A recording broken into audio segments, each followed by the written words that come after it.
Bismillahirrahmanirrahim. Assalamualaikum warahmatullahi wabarakatuh. Alhamdulillahirabbil alamin. Puji dan syukur senantiasa kita panjatkan kehadirat Allah Subhanahu wa taala yang telah memberikan kepada kita nikmat kesehatan dan nikmat kesempatan sehingga pada pagi hari ini kita masih dapat kembali melaksanakan pembelajaran kita, yaitu pelajaran pendidikan agama Islam, pelajaran 2 ya, mengenal nama Allah dan kitabnya bersama dengan Bu Fatma. Ya, tapi sebelum kita mulai, sebagaimana biasanya, terlebih dahulu sama-sama kita membaca doa belajar. Ya, baik ya. Alhamdulillah antum sudah membaca doa belajar. Ya, semoga ilmu yang antum semoga pembelajaran hari ini antum bisa memahami ya, karena kita sudah memulainya dengan sesuatu yang baik. Ya, hari ini kita khusus membahas tentang mengenal Allah Subhanahu wa taala ya. Untuk kitab-kitab Allah insya Allah kita akan bahas di pekan berikutnya. Nah, jadi Allah Subhanahu wa taala adalah Tuhan ya, yang kita sembah ya, yang satu-satunya Tuhan yang patut untuk kita sembah ya, yang telah menciptakan alam semesta, manusia beserta seluruh kehidupan yang ada di dunia ini. Ya, maka wajib bagi kita untuk mengenal ya, lebih mengenal Allah Subhanahu wa taala. Nah, jadi bagaimana kita mengenal Allah ya? Kita mengenal Allah Subhanahu wa taala melalui Asmaul Husna ya. Jadi Asmaul Husna itu nama-nama terbaik Allah Subhanahu wa taala. Sebagaimana di salah satu firman Allah di surat Al-A'raf ayat 180, di situ Allah Subhanahu wa taala berfirman yang artinya hanya milik Allah Asmaul Husna, maka bermohonlah kepada dengan menyebut Asmaul Husna itu, dan tinggalkanlah orang-orang yang menyimpang dari kebenaran dalam menyebut nama-namanya. Nanti mereka akan mendapatkan balasan terhadap apa yang telah mereka kerjakan ya. Jadi itu ayat yang menjelaskan tentang Asmaul Husna ya, bagaimana Allah sebagai pemilik Asmaul Husna. Ya, kita lanjut ya, bahwasanya Asmaul Husna itu jumlahnya ada 99, tetapi untuk hari ini kita hanya membahas 4 dari 99 Asmaul Husna. Ya, kita masuk ke yang pertama ya. Ada Al-Mumit ya, yang Maha Mematikan. Allah Subhanahu wa taala berfirman dalam salah satu surah dalam Al-Qur'an ya, surah Ali Imran ayat 185. Di situ Allah Subhanahu wa taala berfirman yang artinya tiap-tiap yang berjiwa akan merasakan mati, dan sesungguhnya pada hari kiamat sajalah disempurnakan pahalamu.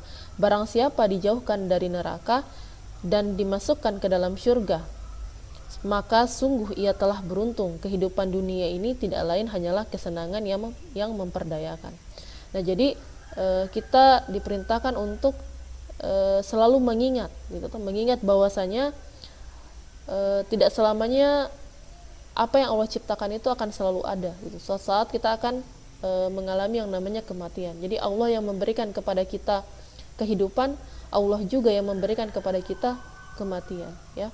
Dan ketika kita kembali kepada Allah ya, kita akan mempertanggungjawabkan segala apa-apa yang telah kita lakukan selama di dunia ya. Jadi di situ, di ayat itu dikatakan bahwa kehidupan di dunia itu tidak lain hanyalah kesenangan yang memperdayakan ya. Jadi kehidupan dunia itu ibaratkan kita sedang mengumpulkan pundi-pundi amalannya kita gitu. Karena kenapa? Karena ketika suatu saat kita kembali kepada Allah, kita mengalami kematian, maka tidak ada yang kita bawa gitu. Tidak ada yang kita bawa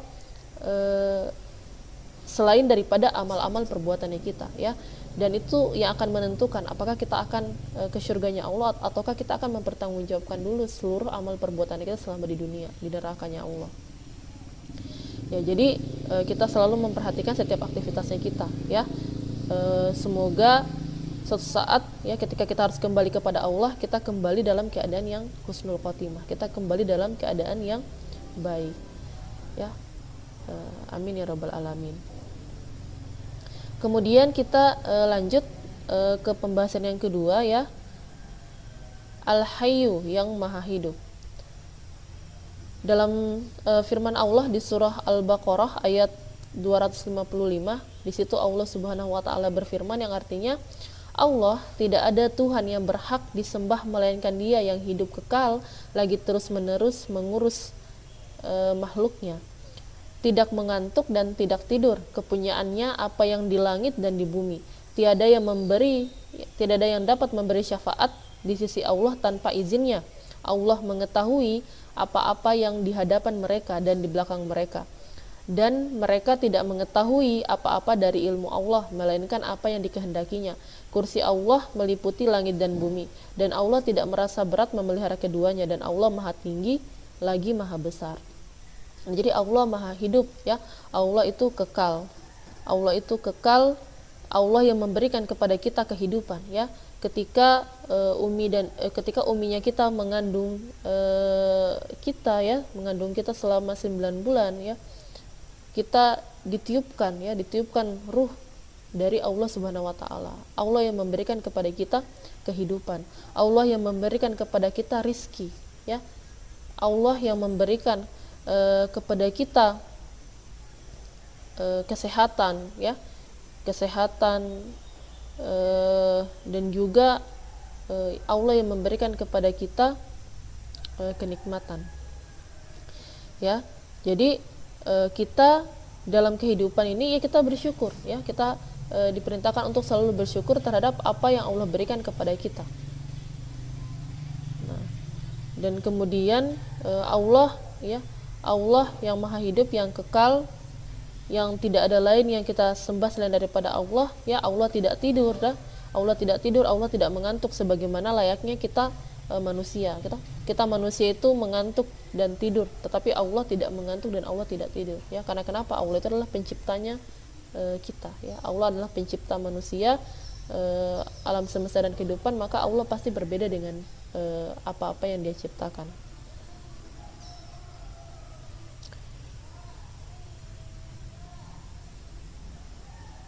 Ya, kemudian yang berikutnya Al-Qayyum, yang maha berdiri atau mandiri.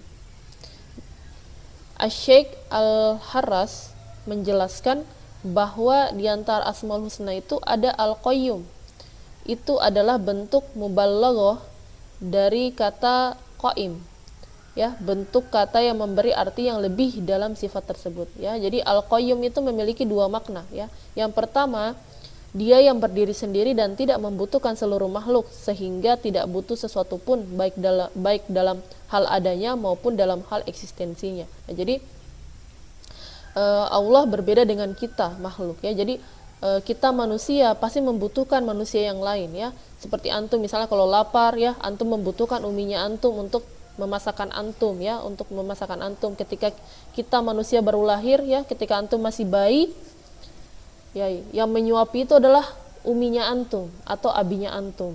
Maka dikatakan bahwa manusia itu dia membutuhkan manusia yang lain. Dari semenjak kita lahir sampai kita seperti sekarang ini, kita selalu membutuhkan bantuan orang lain. Berbeda dengan Allah, ya, yang memiliki sifat Al-Qayyum.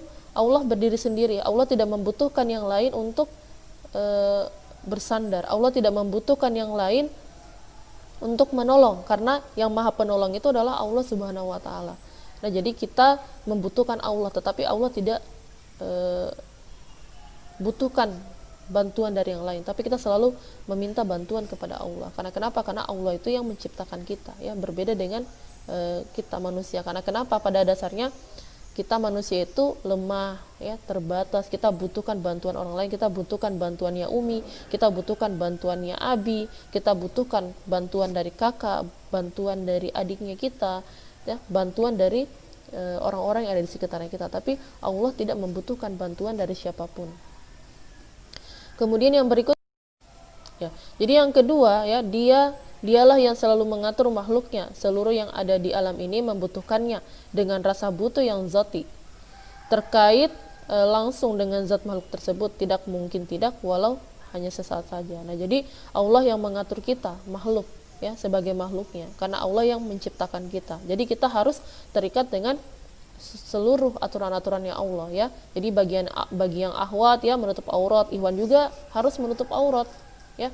Tapi pakaiannya berbeda ya dengan yang ahwat. Kemudian yang berikutnya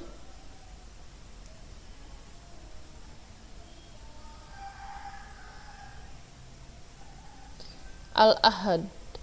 Al-ahad. Jadi yang Maha Esa, sebagaimana yang ada di dalam Al-Qur'an di surah Al-Ikhlas ayat 1. Di situ Allah berfirman yang artinya, katakanlah hai Muhammad, dialah Allah Al-Ahad yang Maha Esa. Jadi pencipta alam semesta, manusia dan kehidupan itu hanya satu. Jadi Allah itu cuma satu. Tuhan yang patut kita sembah itu hanya satu. Ya, Tuhan yang patut kita sembah itu hanyalah Allah Subhanahu wa taala, bukan yang lain. Ya. Jangan sampai kita sama seperti orang-orang terdahulu ya, orang-orang terdahulu yang mereka itu menyembah berhala gitu. Mereka menyembah yang berhala, mereka mempersekutukan antara Allah dengan yang lain ya, padahal tidak boleh seperti itu ya, karena kita telah beriman kepada Allah ya. Sebagaimana rukun iman, kalau antum masih ingat, yang pertama itu rukun iman kepada Allah ya, maka tidak ada yang lain yang patut untuk kita sembah selain daripada Allah Subhanahu wa taala.